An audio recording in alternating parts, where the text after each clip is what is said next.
भोर से पहले रामू, एक दुबला किसान, अपनी सूखी खेत की ओर जाता है। गहरी थकान के बीच एक आशा की झलक। फटी हुई धरती अंतहीन रूप से फैली हुई है। मुरझाई हुई फसलें लगातार सूखे का प्रमाण है। रामू घुटने टेकता है। उसके थके हुए हाथ धीरे से बंजर मिट्टी को छूते हैं। उसका झुर्रीदार चेहरा आकाश की ओर मुड़ जाता है, चुपचाप बारिश की गुहार लगाता है। एक क्लोजअप रामू के चेहरे पर बनी गहरी रेखाओं को दिखाता है, जो भूमि में दरारों को दर्शाती हैं। सूरज निकलना शुरू हो जाता है, बंजर खेत पर एक कठोर रोशनी डालता है, रामू के अकेलेपन को बढ़ाता है।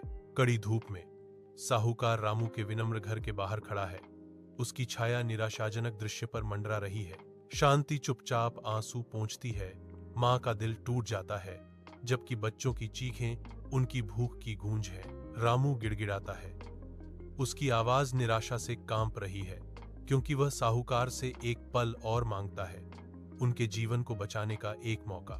साहूकार की धमकियां हवा में भारी हैं। हर शब्द रामू की पहले से ही टूटी हुई आत्मा पर हथौड़े की मार है। हालांकि उसकी आत्मा कुचल गई है, रामू की आंखें अभी भी एक भयंकर संकल्प के साथ जलती हैं। निराशा के आगे कभी भी आत्मसमर्पण न करने का एक मौन वादा। समय बीत चुका है। रामू का खेत अब एक जीवंत हरा भरा है, जो उसकी लगन का प्रमाण है। ग्रामीणों को हरी भरी सब्जियां हवा में धीरे धीरे झूलती हुई देखकर आश्चर्य होता है, जो नई आशा का दृश्य है।